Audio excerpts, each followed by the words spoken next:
Hey guys, it's Crystal Laura, and this is a Samsung Galaxy S7 and S7 Edge versus the Nexus 6P.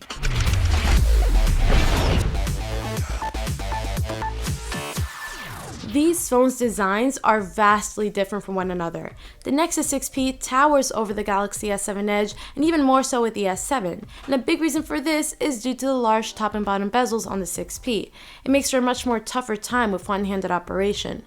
All three devices are beautiful, offering aluminum frames, although this aluminum continues onto the back of the Nexus 6P, while on the S7 and S7 Edge, it ends to meet a Gorilla Glass 4 backing.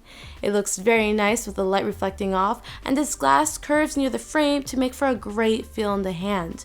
Although after a while, fingerprints will accumulate, ruining the phone's beauty and also making it pretty slippery. But Gorilla Glass 4 is pretty strong and will hold up against minor drops and scratches.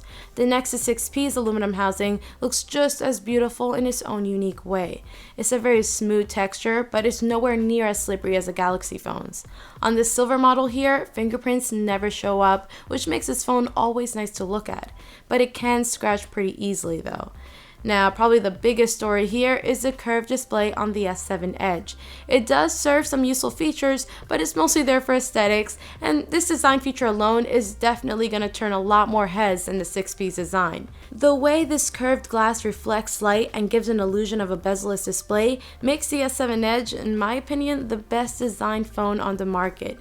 Even without the curved display on the standard S7, the thin bezels and minimal reflective backing still has the 6P beat. There's going to be a perfect size phone for anyone here, and like I said, the Nexus 6P offers a large 5.7-inch screen, while the S7 Edge sports a 5.5-inch one, and the S7 is the smallest of the bunch at 5.1 inches. But that's really where the differences end. Both displays here are AMOLED ones with Quad HD resolutions, and in fact, the Nexus 6P's display was supplied by Samsung last year, so both displays are going to look very similar to each other. The Nexus 6P's display is slightly warmer, just barely, but the main difference is brightness, where the Galaxy phones outperform the 6P's by miles. But quality-wise, all three displays are beautiful with very punchy colors. Of course, you have the curved edges of the screen on the S7 Edge, which creates this cool effect when moving apps around or watching videos. When moving from an S7 Edge to a Nexus 6P, and even the standard S7, I suddenly was aware of how far away the display actually sits beneath the glass. All three displays here are beautiful, like I said, with the only big differences being the actual sizes of the screen. Big movie watchers or YouTube viewers are going to love the larger displays on the 6P and S7 Edge, while some may just prefer the one-handed use of the S7. Remember how I was saying the Nexus 6P's top and bottom bezels are pretty large, making this a much bigger phone than your typical 5.7-inch phone? Well, there's a big forgivable reason for this. Front-facing speakers. They are amazing, one of the best speakers on a phone at the moment, and they're aimed right towards you, which is ideal for any type of media consumption.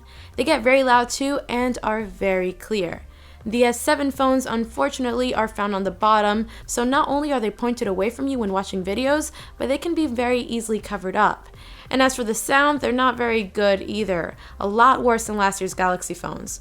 But with this unfortunate situation, we learned there's also a big forgivable reason for this too. Behind the speaker is a protective coating which creates that muffled sound because the Galaxy S7 and S7 Edge are IP68 water resistant. Fingerprint scanners can be found on both types of phones, although the placement is a lot better on the 6P, making for a lot less awkward unlocking experiences as your finger is always around the scanner while holding anyway. The speed of the scanner is also a little faster on the 6P as well, although both are one of the fastest on the market. A big surprise this year is a returned micro USB port on the Galaxy phones.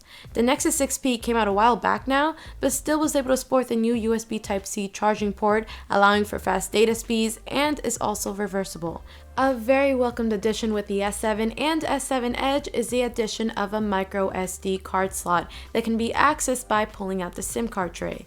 When you pull out the SIM card tray on the 6P, it looks as though at one point the 6P was going to be able to use micro SD cards, but for some reason it didn't make it to the market. Also, it's worth noting that while you get on-screen navigation buttons with the Nexus 6P, you have two capacitive buttons on the Galaxies. It's 2016, so obviously the newest Samsung flagships are going to have a new batch of specs over last year's Nexus 6P. And yes, both the S7 and S7 Edge have identical processing power. Internally, the only difference between the S7 and S7 Edge is battery capacity. The S7 Edge is to offer a larger battery thanks to its extra thickness at a very large 3,600 milliamps. The 6P's battery is nothing to laugh at either though, at 3,450 milliamps. Although with the S7 being a tad thicker than its curved sibling, it's still a much smaller phone, having the smallest battery of the group at only 3,000 milliamps. Battery life is really good on each device, but for me, and probably most users, the Galaxy S7 Edge will last the longest. On average, the 6P will last me all day with no problems, with 4 hours and 15 minutes of screen on time. The standard Galaxy S7's battery has been greatly improved over last year, and although there are days where it dies an hour before bedtime, there are more days where it has just enough juice, giving me close to 3.5 to 4 hours of screen on time. All three phones are capable of fast charging. However, even with the different charging cables, the Galaxy S7 and S7 Edge are capable of wireless charging, while the Nexus 6P is not. Geekbench gave the Galaxy devices a higher score, beating the 6P at around 5,500. Antutu also has the Samsung devices beating the 6P by a large margin at a score of about 130,000, which is pretty crazy. Although the Nexus 6P is running an unaltered version of Android, the S7 and S7 Edge's faster processing package allows for apps to open and load faster than the 6P's every time without fail. Another area where these phones couldn't be any more different is their software. The Nexus lineup's reason for existence is to showcase Google's latest version of Android without any skins or tweaks. It's a 100% stock Android experience the way Google likes it. And with that on the Nexus 6P, you'll get the latest software updates immediately from Google the day they are released. However, with the Galaxy phones, you'll have to wait usually around a year for these updates to be released. But aside from this though, both phones are running Android Marshmallow.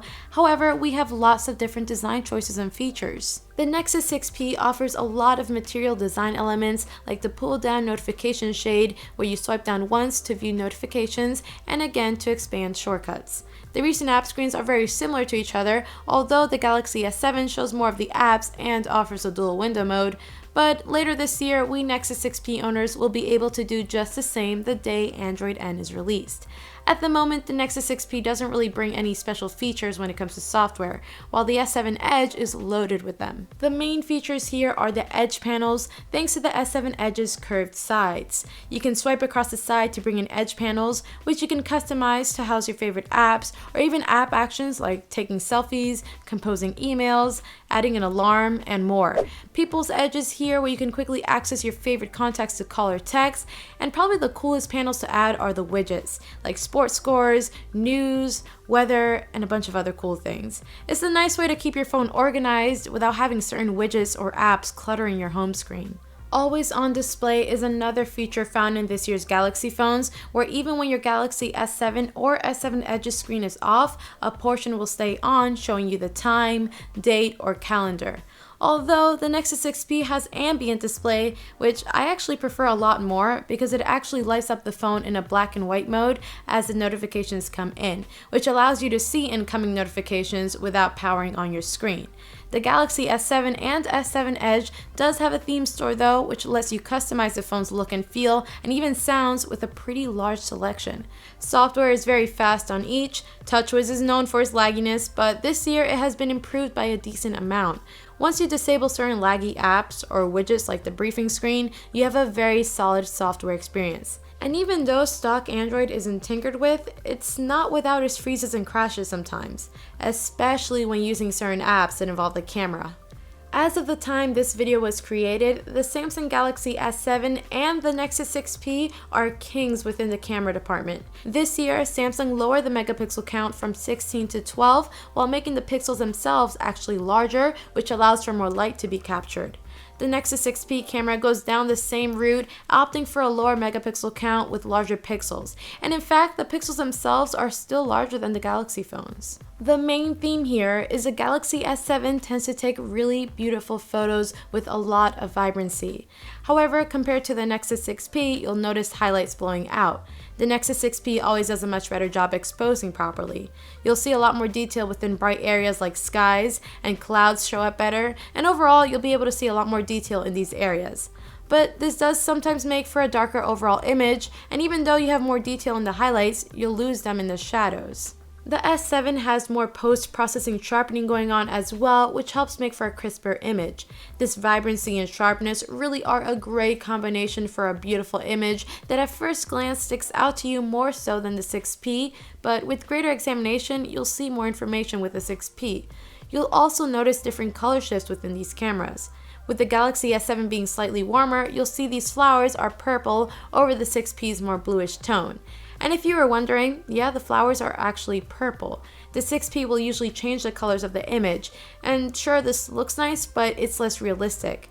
The Galaxy S7 does a full manual mode as well, where the 6P does not, so adjusting focal distance, white balance, ISO, and more is possible with the S7. And thanks to the higher aperture on the S7, you get a really nice bokeh effect.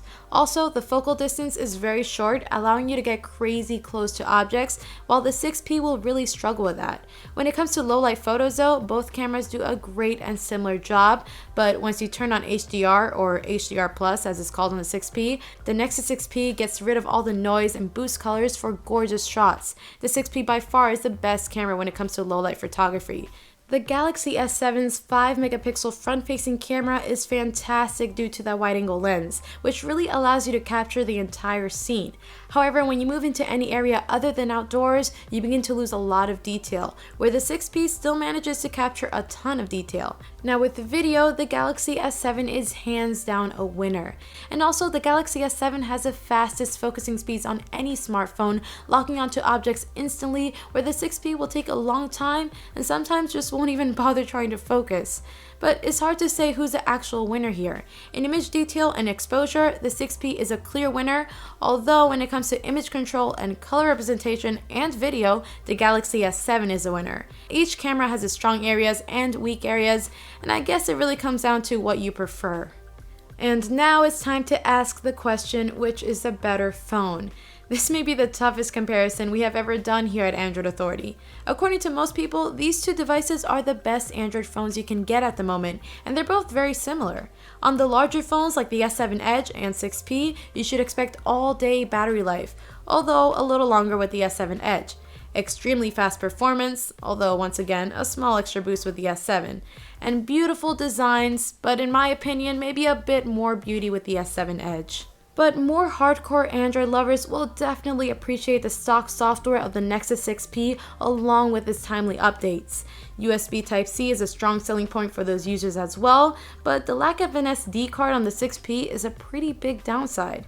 I still think the Nexus 6P takes the crown for best smartphone picture quality, but at the same time, it lacks manual controls and is pretty mediocre at video.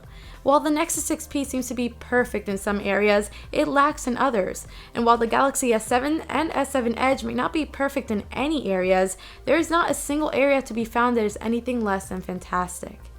Well, thank you for watching, guys. That is the end of our comparison. I want to know which phone you like more, so in the comments below, let me know, Nexus 6P or Samsung Galaxy S7, S7 Edge. And head on over to our website, androidauthority.com, for the full in-depth written comparison. And if you're not already subscribed to Android Authority, you should be, because we have a lot of cool new videos coming your way. So yeah, stay tuned, because we are your source for all things Android.